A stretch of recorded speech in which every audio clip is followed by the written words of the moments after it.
Use your time wisely. Well, I've said that often enough. Always ask yourself this question, the key question to time management. What is the most valuable use of my time right now? What is the most valuable use of my time right now? This is the most important single question in managing your time. If you can always answer that whatever it is, that's what you're doing.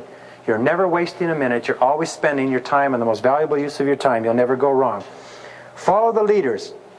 Very important. Do what they do. Follow the ones who are going somewhere with their lives. Don't follow the followers. Make the decision to look at the people who are the very best in your field and decide to be like them. Get around them. If you want to know how to be a successful salesperson, find the most successful salesperson you know and go and ask them. Say, what books do you read? What tapes do you listen to? What can I do to be more successful? I spoke to a friend of mine who made this decision some years ago in sales, and he told me an interesting story. He said that he started off with a large company, and he was low man on the totem pole. They had several hundred salespeople, and he went to one of their sales conventions. And at the sales convention, he listened to the top salespeople in the company give their talks at the end of the year, receive their awards, and so on.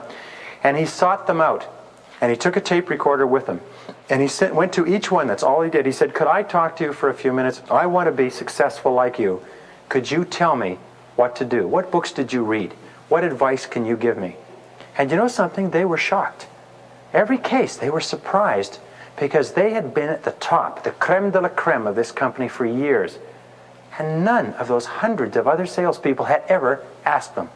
They had never asked them. He listened. He took lessons. He took the books. And every year he went back.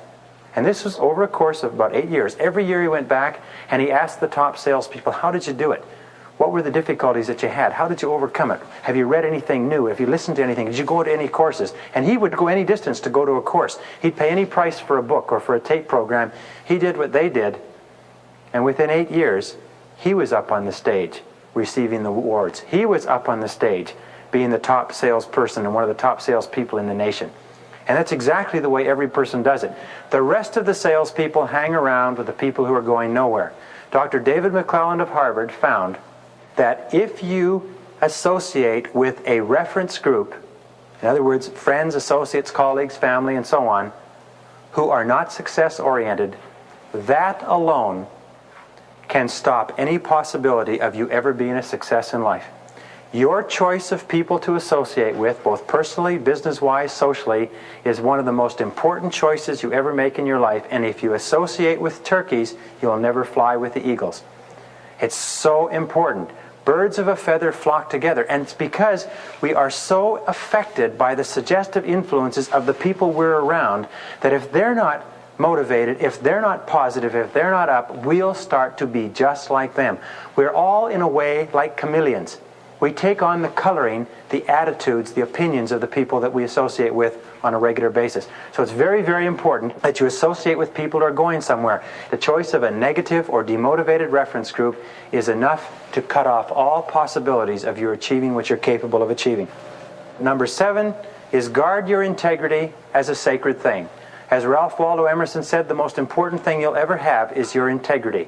And when we talk about your integrity, we don't just mean that you don't lie or cheat or steal or embezzle or anything like that, because people don't do that in our society. 95% of people are very, very honest. When we talk about integrity, we mean what Shakespeare said, to thine own self be true, and then it must follow as the night the day, thou canst not then be false to any man. Be true to yourself. Be true to your own goals. Remember in school they used to tell us if you cheat on exams, you're only cheating yourself? Well, in life, if we take those coffee breaks and those extended lunch breaks and we get started late and we quit early, it's even worse than cheating on the exams, because that's not being true to ourselves. It's not being true to our full potential.